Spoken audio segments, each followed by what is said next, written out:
what both Union and Confederate soldiers had to eat and drink during their enlistment in the war.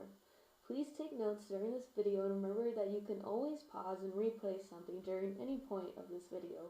Also, if you have any questions, please write them down so you can ask me about it on Monday during class. While you are watching the video, please focus on what types of food and drink are the most interesting to you. This video is going to talk to you about what soldiers in general, all soldiers in general ate, but particularly what Union soldiers and Confederate soldiers ate and drank. You will find that I will talk more specifically about Union than Confederate diet of the soldiers. I will discuss why this is later. Now, it's important to note that military life for soldiers in general was anything but fancy. The food that they ate was seen as a measure to get by and be nourished while they were between battles. The most common food item for the Union soldiers was hardtack. It was simple to make, easy to transport through supply lines, and is known to last for long periods of time. It was also inexpensive to have. However, the food item does live up to its name. This bread is so hard that it's known to break a person's tooth just from taking a bite out of it. Soldiers would eat this hardtack by sometimes using the butt of their rifle to break it apart or soaking it in their coffee so it would soften up to a point where they could eat it. Often worms or maggots were found in the cracker. Yeah, that sounds yummy, right? Both sides had access to the same common meats: salted pork, bacon, and or beef that was soaked into potassium nitrate to keep it preserved. It was nicknamed saltpeter. For the most part, meat was rare, and due to the preservatives, it was not very much desired by soldiers. Of course, hunting wild game was always an option for soldiers when the opportunity was available.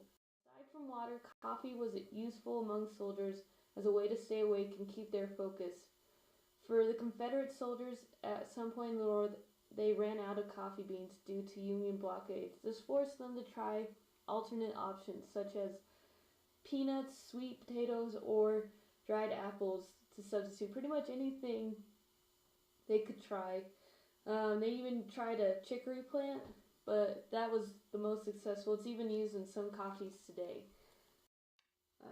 Hardtack was a staple food for the Union, but however, cornbread was a staple food for the Confederates.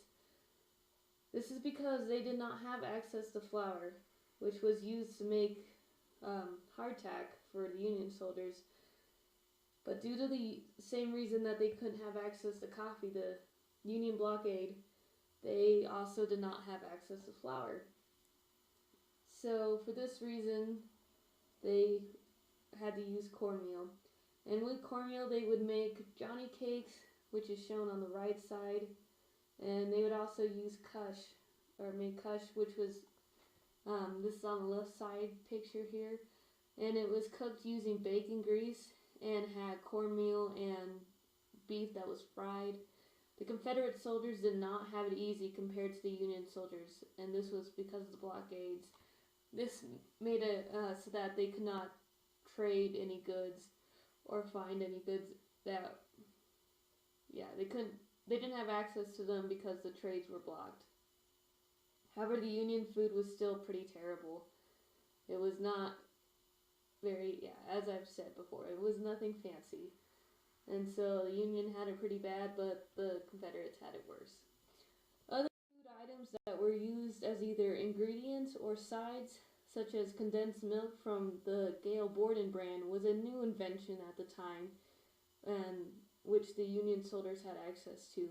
Both sides had access to sugar, shown in the left picture, and molasses as a sweetener. The South had dried peas and peanuts, and the North had rice, hominy, and flour. As I mentioned earlier, flour was something used to make hardtack. This food was either stored in cans or barrels. The picture on the left shows what the Union soldiers would carry and the amount of food necessary to get through a march. So as the soldier see the soldier with he has 3/4 of a pound of salt pork, or he could have 1 1/4 pound of fresh meat, a pound of hardtack bread, and then on the right side of the same picture shows what a typical supply wagon would look like. And it carries sugar, coffee, and salt that can ration for 100 or soldiers about. So in this picture shows what a daily ration for each soldier would be. So 12 ounces of bacon, or a pound and 4 ounces of fresh salt beef. 1 pound 6 ounces of soft bread or flour, and 1 pound hard-tack bread, or 1 pound and 4 ounces of cornmeal. And then you see on the right side of the same pictures is the daily rations for a company of 100 men. 1 peck of peas, 10 pounds of hominy or rice. So hominy is like corn, but corn made in a certain way that it almost doesn't even look like corn. It looks like inflated, white, puffy, kind of like lima beans, something like that. So the picture is shown earlier on another slide.